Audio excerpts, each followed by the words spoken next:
तो दोस्तों आज हम आप लोगों के साथ स्ट्रेटजी डिस्कस करने जा रहे हैं कि strategy for different competitive exam which are going to be held with effect from 6th of March 2022 to first week of April. तो बहुत सारे बच्चों ने कहा था कि कोई स्ट्रेटजी बताइए, क्योंकि हम लोग परेशान हैं और टेंशन में आ गए, क्योंकि जब भी कोई एग्जाम नजदीक हो तो हमारी बॉडी के अंदर एपिनेफ्राइन, जिसको आप एड्रेनालाइन हार्मोन कहते हैं, वो निकलता है, रिलीज होता है।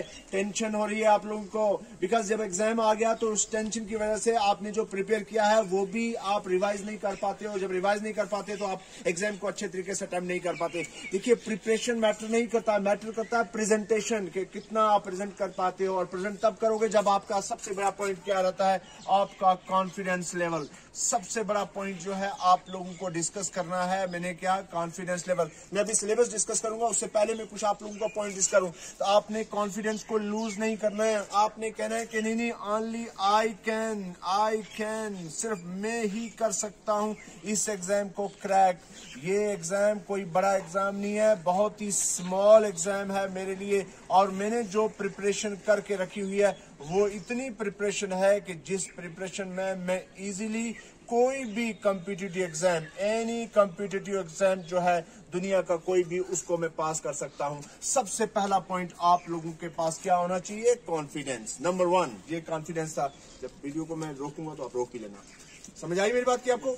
इसको लूज नहीं करना है। बहुत बार लोग क्या करते हैं, टेंशन में चले जाते हैं, और जब टेंशन में जाते हैं तो जो प्रिपरेशन आपकी होती है वो सारी की सारी नीचे जीरो लेवल पे चली जाती है। क्योंकि जब आपको टेंशन होगा तो जो आपकी मेमोरी थी वो सारी लॉस हो जाएगी आपकी टेंशन की वजह से। उस टेंशन को आपने अपने आप पर हावी नहीं होने देना। सबसे नंबर 1 पॉइंट ये है। तो कैसे अपने आप को तैयार करना है। दूसरे नंबर पर ध्यान से देखिए, दूसरे नंबर पर आपने फिक्स कर देना है अपना पोजीशन, फिक्स द टारगेट। आपने अपने टारगेट को फिक्स करना है। दोस्तों ध्यान दीजिएगा, फॉर एग्जांपल आपका टारगेट है SI 2 स्टार बनाने। आपने यहाँ ये 2 स्टार आपने बना लिए, इनको टारगेट कीजिए। रास्ते में कितने पत्थर आ रहे हैं, कितनी मुश्किलात आ रही हैं, आपने वो नहीं देखनी है। ये है अक्षित बैठा हुआ यहाँ पे, और ये है 2 स्टार। इन स्टार की तरफ नजरें आपकी होनी चाहिए। ये आपकी आंखें, और वो देख रही हैं किनको, स्टार को। रास्ते में आपके बीच में पॉलिटिकल साइंस आ रहा है, इकोनॉमी आ रहा है, हिस्ट्री आ रहा है, ज्योग्राफी आ रहा है, करंट आ रहा है, रीजनिंग आ रही है। डर रहे हो, नहीं, ये कैसे क्वालिफाई करेंगे, नहीं, आपने वो देखना ही नहीं है। आपने कहना है कि मुझको ये कैसे पाना है। तो फिर अरुणिमा सिन्हा की वो बात के प्रोस्थेटिक लेग से भी आपने माउंट एवरेस्ट को क्लाइंब किया था, तो आप कर सकते हो। तो आपकी सबसे दूसरे नंबर पर आपने टारगेट को फिक्स कर देना है। टारगेट को फिक्स कर दिया तो टाइम मैनेजमेंट।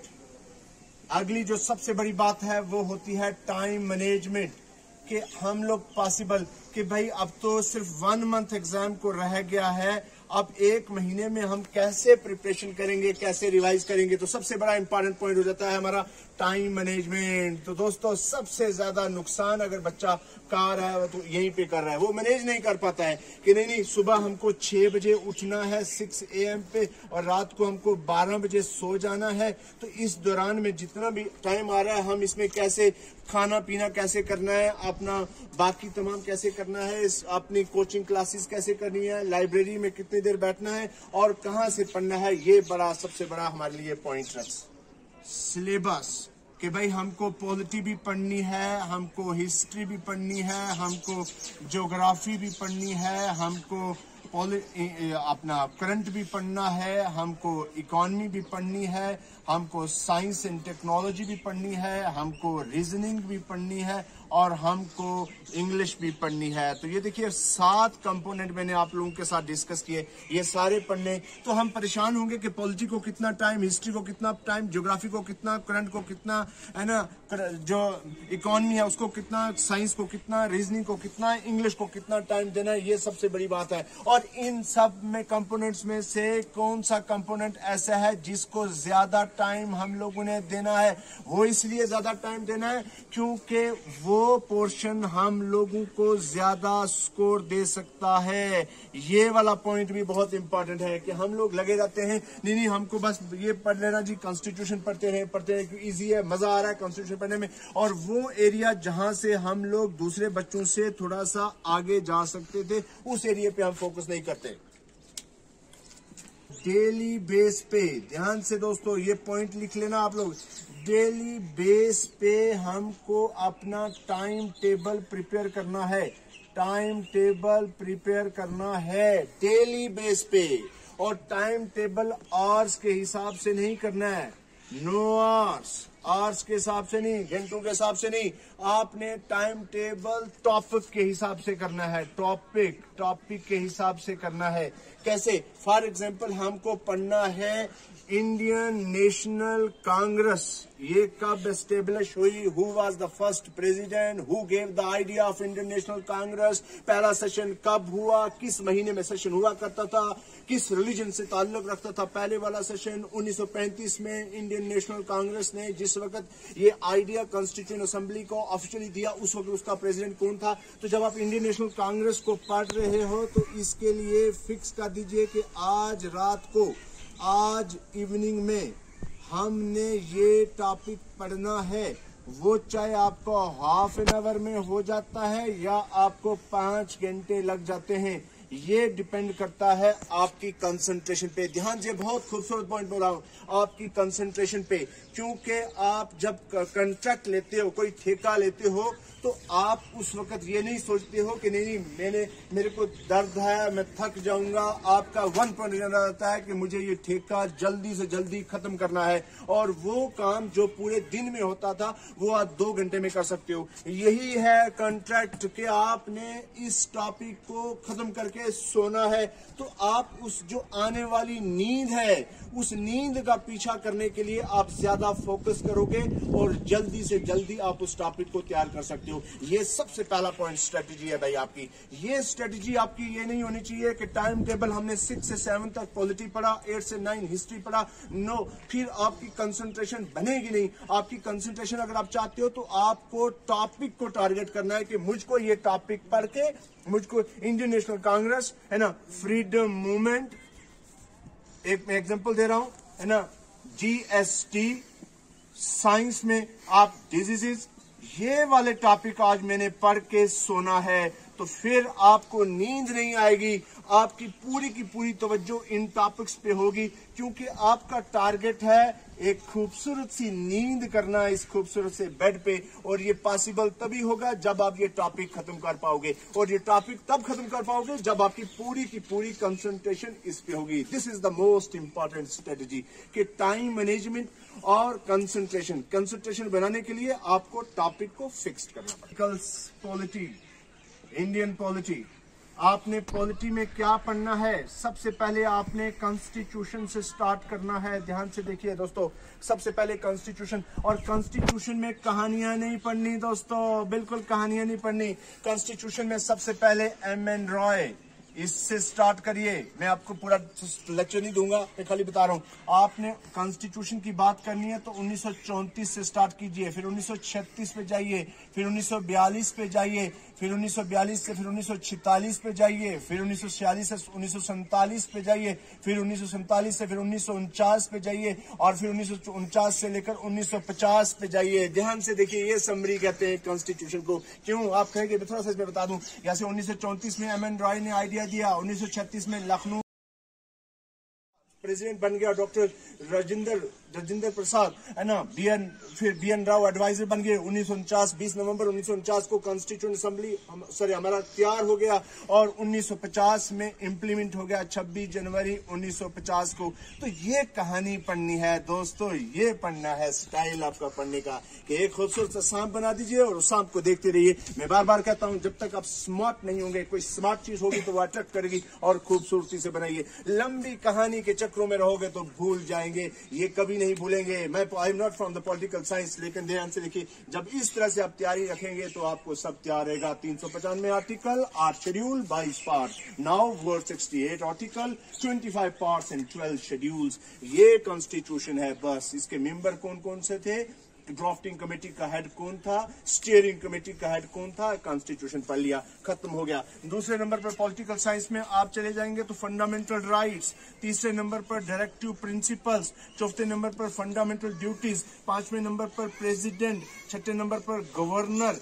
इंटरस्टेट सातवें नंबर पर है ना, फिर आ गया सिटीजनशिप, फिर आ गया गवर्नमेंट, चाहे वो प्राइम मिनिस्टर है या जो भी है। फिर जो सबसे इंपॉर्टेंट पॉलिटिकल साइंस में आएगा, Jammu and Kashmir reorganisation act 2019। ये देखिए, Jammu and Kashmir reorganisation act 2019 अलग से टॉपिक है, इसमें से बहुत सारे सवाल आएंगे। तो अब आपने ये कैसे पढ़ना है? जैसे आप फंडामेंटल राइट्स में अगर आर्टिकल 12 से स्टार्ट कर दोगे तो ये बहुत मुश्किल है कि 12 से लेकर 35 आर्टिकल तक आप याद करो। आपने फोकस करना है आर्टिकल 14, 15, 16, 17, 21, 22 है ना। उसके बाद सीधा सीधा आर्टिकल 32 पे जाइए, जहां से पूछे जा सकते हैं कि डिस्क्रिमिनेशन कास्ट के बेस पे नहीं होनी चाहिए, डिस्क्रिमिनेशन एरिया के बेस पे नहीं होनी चाहिए, आपको फोर्स लेबर नहीं होनी चाहिए, अनटचेबिलिटी नहीं होनी चाहिए। दो कौन से आर्टिकल हैं जो आपके इमरजेंसी में सस्पेंड नहीं हो सकते, वो याद रखने हैं। फिर आपका एजुकेशनल कौन सा कंपलसरी कर दिया गया है, और रिलीजन के कौन से आर्टिकल है फंडामेंटल ड्यूटीज, और आर्टिकल 32 को क्यों हम फंडामेंटल हार्ट एंड सोल कहते हैं। उसके बाद आपने 5 रिट्स को याद कर देनी है। कौन सी रिट्स जो है जब भी कोई वायलेशन हो फंडामेंटल राइट्स की तो वो इशू करता है कोर्ट अंडर आर्टिकल 226। उसके बाद आपने ये फंडामेंटल राइट लाए कहां से थे, कौन सी कमेटी थी जिसने रिकमेंड किया था फंडामेंटल राइट्स को, कौन से पार्ट में फंडामेंटल राइट है, दैट्स ऑल, खत्म फंडामेंटल राइट्स। इसी तरह से फंडामेंटल ड्यूटीज में कहां से ली आपने, किस कंट्री से ली, कौन से पार्ट में है, और क्या फंडामेंटल ड्यूटीज हैं।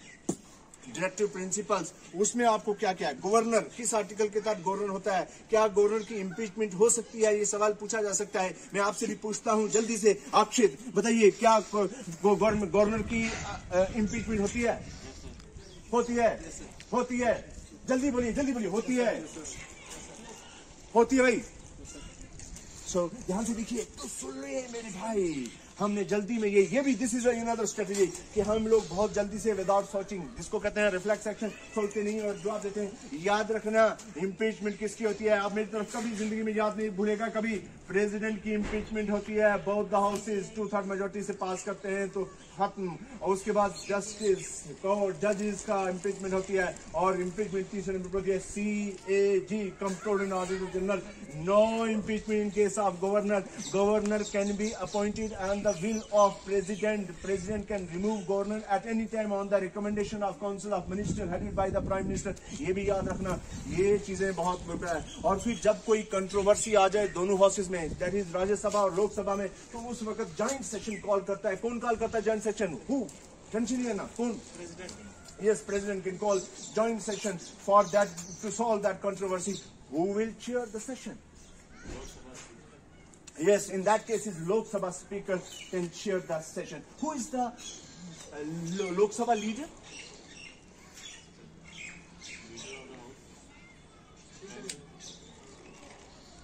डरना नहीं है, डरना नहीं है, जल्दी से जल्दी से जल्दी से, क्विक उसको रोक भी देगा अपना।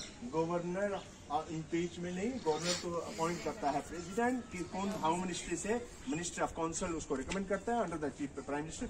अब उसके बाद जो जजेस को कर सकते हैं, आज तक की डेट में प्रेसिडेंट को कभी भी इम्पीचमेंट नहीं किया गया। इमरजेंसी की बात करें, अगर emergency 352 national emergency many time लग चुकी है, स्टेट इमरजेंसी 356 मेनी टाइम लग सकती है, 360 no emergency till date, financial emergency वो आज तक नहीं लग सकती है। और ये इमरजेंसी लगाने के लिए भी प्रेसिडेंट करते हैं। कौन करता है recommend? Council of minister mean parliament करती है। उसके बाद अगर डिसॉल्व करना हो लोकसभा को तो कौन करता है लोकसभा को डिसॉल्व? कोई विल डिसॉल्व लोकसभा? देखिए, मैंने तो आपको स्ट्रेटजी बतानी थी, बीच में लेक्चर लेके आ गया।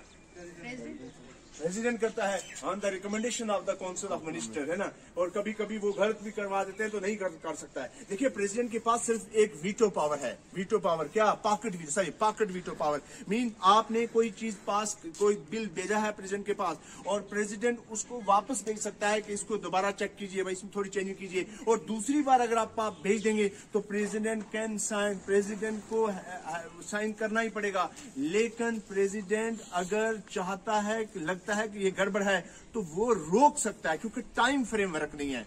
उसको कहा जाता है पॉकेट वीटो, वो प्रेसिडेंट के पास है। चलिए, उसके बाद आपका सिटीजनशिप है, आर्टिकल 5 से लेकर 11 तक सिटीजनशिप आ जाता है। फिर उसके बाद आपका प्रेसिडेंट है, मैंने अभी बता दिया आप लोगों को, डिफरेंट आर्टिकल्स मैंने बता भी रहा था। उसके बाद आप पॉलिटिकल साइंस में और लंबी कहानी पढ़ने की जरूरत नहीं है, इंडियन पॉलिटी है, अच्छे तरीके से कर लीजिए आप। उसके बाद आ जाता है आपका क्या भाई, किस आर्टिकल के तहत हम अमेंडमेंट करते हैं कॉन्स्टिट्यूशन की? जल्दी बोलिए, जल्दी बोलिए, जल्दी बोलिए। Which article, through which article we can amend any article? 368. and we borrowed 368 from which country? From South Africa. भाई आपने देखा फंडामेंटल राइट कहीं से लाया, यूएसए से लाया, है ना, यूएसएसआर से कोई चीज लाई, कोई आयरलैंड से लिया, कोई कनाडा से लिया, कोई यूके से लिया, पार्लियामेंट्री सिस्टम है। तो 368 आर्टिकल के तहत हम लोग करते हैं। चलिए आगे चलते हैं। अब Jammu and Kashmir reorganisation act का स्पेशल आता आ जाता है। फिर उसके बाद आता है दूसरे नंबर पर आपको हिस्ट्री। आप ध्यान से देखिए हिस्ट्री में क्या पढ़ना है। हिस्ट्री में एंशिएंट हिस्ट्री से स्टार्ट कीजिए। जम्मू कश्मीर में आइए, राज तरंगनी से स्टार्ट कीजिएगा। राज तरंगनी किसने लिखी थी, कौन राजा था, जयसीमा कौन था, है ना, गुनंदा वन कौन था, गुनंदा साइकिल कौन था, और फिर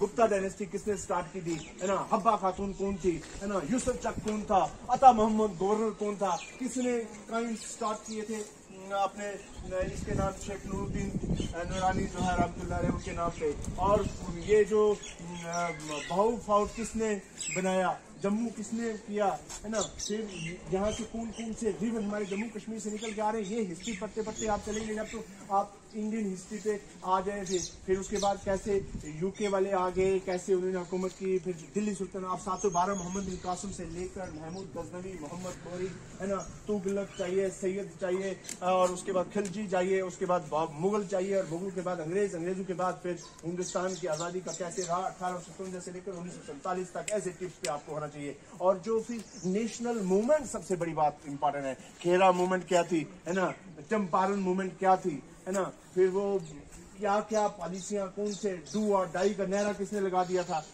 और ये टाइटल महात्मा का महात्मा गांधी को किसने दे दिया था। तो ये इस तरह की चीजें आप लोगों को थोड़ी सी फोकस करनी है, जो आप लोग कर सकते हो, कोई मुश्किल नहीं है, टाइम सिर्फ मैनेज करना है। और हिस्ट्री को कहानी बना के पढ़ो, हिस्ट्री को इस तरह से नहीं पढ़ो, हिस्ट्री को कहानी बनाओ। जैसे कहानी याद रहती है ना, कभी खुशी कभी गम फिल्म लगाएं तो आपको एक एक सीन याद रहता है, तो इसी तरह से आपको हिस्ट्री भी याद करनी है, इस तरह से याद रखनी है। जजिया किसने लगा दिया था, है ना, खिलाफत सिस्टम किसने स्टार्ट की थी, और ये चीजें सब करिए। किस तरह साउथ अफ्रीका में 1916 में महात्मा गांधी के साथ क्या एपिसोड हुआ था, कौन आ गया था, किसने आइडिया दिया था हिंदू महासभा का, किसने आइडिया दिया था मुस्लिम लीग का, कैसे पार्टीशन ऑफ बंगाल हुई, who was the governor general of that, who was the viceroy. तो ये चीजें आप लोग याद कर सकते हैं। 1909 जो एक्ट था इंडियन गवर्नमेंट 1909 एक्ट, उसको क्या बोलते हैं, 1919 का इंडियन एक्ट जो है उसको क्या बोलते हैं, 1935 के एक्ट पे ही सारा कुछ बना हमारा, वो क्या था, गवर्नमेंट कब बन गई, वर्ल्ड वार फर्स्ट कब हुआ था, वर्ल्ड वार सेकंड कब हुआ था, तुमको आती नहीं गई। इकोनॉमी में कुछ मुश्किल वाली बात नहीं है, इकोनॉमी एक ऐसा सब्जेक्ट है जहां आपको मार पड़ सकती है, तो आप उन चीजों पे फोकस कीजिए, टाइम ज्यादा आप वहां से निकाल के लाइए, आप उसके टैक्सेस पढ़ लीजिए, आप उसमें इकोनॉमी में प्लानिंग कमीशन नीति आयोग पढ़ लीजिए। कौन है नीति आयोग का चेयरमैन, वो इज द वाइस चेयरमैन,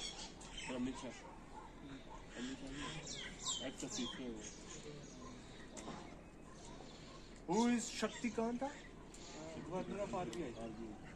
बताइए वाइस चेयरमैन नीति आयोग का कौन है, ढूंढिए। कल बताया मैंने आप लोगों को अपने लेक्चर में, ये इस तरह से आप लोगों ने याद कर लेने हैं इसमें। फिर उसके बाद आपने देख लेना है कि इकोनॉमी हमारी, एग्रीकल्चर हमारी कितनी प्रोडक्शन होती है, हार्टिकल्चर जम्मू कश्मीर की जैसी इकोनॉमी किस पे डिपेंड करती है, मिक्स्ड इकोनॉमी क्या चीज होती है हमारा। उसके बाद आप लोग करंट में आ जाएंगे, तो करंट पूरे 2020 से लेकर 2022 तक करंट पूरा पढ़िए। कौन सी समिट हुई है, कौन सी डिवेल्प हुई है, कोई नई चीज हुई है, इंडिया और पाकिस्तान के बीच में क्या कॉन्फ्लिक्ट है, इंडिया और चाइना के बीच में क्या कॉन्फ्लिक्ट है, लद्दाख में क्या हो रहा है, अरुणाचल प्रदेश में हमारा क्या डिस्प्यूट चल रहा है, हमारा म्यांमार के साथ हमारा क्या लिंक है, हमने कहां कहां पे पैसा इन्वेस्ट कर दिया है, हाइड्रो इलेक्ट्रिक प्रोजेक्ट हमने किस किस कंट्री में बनाए, पार्लियामेंट्री जो हमने बनाई अफगानिस्तान में उसका क्या था हमारा मोटो पीछे बनाने का, हमारा इंटरनेशनल लेवल पे हमारा इजराइल के साथ क्या रिलेशन है, यूएस के साथ क्या रिलेशन है, यूएसएसआर के साथ क्या रिलेशन है, ये सारे आप लोगों ने पॉइंट्स याद रखने करंट में। उसके बाद आप लोग आ जाएंगे साइंस एंड टेक्नोलॉजी में। साइंस एंड टेक्नोलॉजी में डिजीज सारी, बैक्टीरिया, वायरस, फंजाई, प्रोटोजोन, ये सारी डिजीज रखिए। और नई डिस्कवरी क्या आ रही है, एचआईवी के वायरस जो है वो कहां से आया था, क्या एचआईवी AZT क्या बोलते हैं इसको, है ना, बहुत बार पूछा गया, मैं बता रहा हूँ आपको। इलाइजा टेस्ट किस चीज के लिए होता है आपका, वुहान सिटी से कौन सा वायरस सबसे पहले डिटेक्ट हुआ और फिर किस तरह से वो दुनिया में फैल गया। और कम्युनिकेबल डिजीज और नॉन कम्युनिकेबल डिजीज बैक्टीरिया की है, टेटनस है, टीबी है ना, फिर एसटीडी डिजीज जैसे सेक्सुअल डिजीज, गोनोरिया, साइफिलिया, ये चीजें पूछी जा सकती हैं। फिर उसके बाद हमारे organ, largest organ, smallest organ, largest cell, smallest cell, है ना, फिर लार्जेस्ट ग्रेन, स्मॉलेस्ट ग्रेन, फिर protein, carbohydrate, fats, vitamin, minerals, ये चीजें पूछी जा सकती हैं साइंस में। फिर कंप्यूटर में बेसिक चीजें है ना, माउस है ना, बाइट क्या चीज है ना, फिर उसके बाद हार्ड डिस्क, सॉफ्ट डिस्क, इस तरह की चीजें कंप्यूटर में पूछी जा सकती हैं। और फिर उसके बाद इंग्लिश है, इंग्लिश में आपको ज्यादा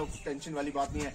जहां सबसे ज्यादा मैं बच्चों से कहता हूं और बच्चा मेरा मानता नहीं है, मैं कहता हूं कि देखे डिफरेंशिएट एक ही जगह पे आप लोग हो सकते हैं, वो है रीजनिंग। रीजनिंग रीजनिंग बार बार कहता हूं, आपको जितनी मर्जी रीजनिंग आती है तब भी मिस्टेक करोगे, और वही चीज आपको डिफरेंशिएट करेगी बाकी तमाम बच्चों से। क्योंकि ये महात्मा गांधी को हर बच्चे ने पढ़ा, सुभाष चंद्र बोस को हर बच्चे ने पढ़ा, पाल डायनेस्टी को हर बच्चे ने पढ़ा, आपने महाराजा रंजीत सिंह, गुलाब सिंह है ना, शेख अब्दुल्ला, ये सब लोगों ने पढ़ा है। मार जहां पड़ेगी तो ब्लड रिलेशन पे, मेरे बच्चे के चाचे का, दादा दादे का, दादे का, परदादे का, उसका क्या रिश्ता है, यहां मार पड़ सकती है। मिसिंग नंबर्स आप लोगों को याद कर लेने हैं, आपको कोडिंग डिकोडिंग पे फोकस करना है, ब्लड रिलेशन पे। आपको वेन डायग्राम, 100% वेन डायग्राम का क्वेश्चन आएगा, आपको कैलेंडर का क्वेश्चन आएगा, आपको सीरीज के क्वेश्चंस आएंगे।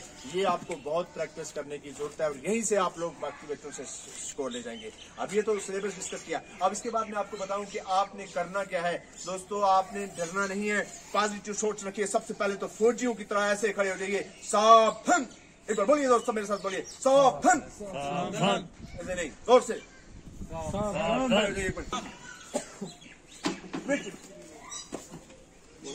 सावधान। सबसे पहले आप लोगों को क्या करना है, this is another strategy. You are not computers, you are human beings, and this is not possible to remind to remember each and everything. There should be smartness in your body. You just think, yes I can do, only I can, I am the person who is going to crack this particular exam. Nothing is impossible in this universe. Everything is possible.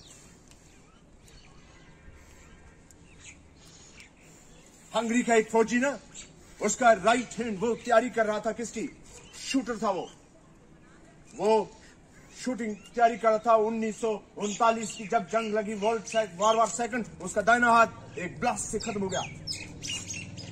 और दोस्तों, उसने क्या कहा, उसने कहा तुम दाहिने हाथ तुम चले गए, जाने दो, ये तो है, अब इस हाथ से मैं जीतूंगा। और 1948 और 52 में गोल्ड मेडल उसने लिए ओलंपिक्स में।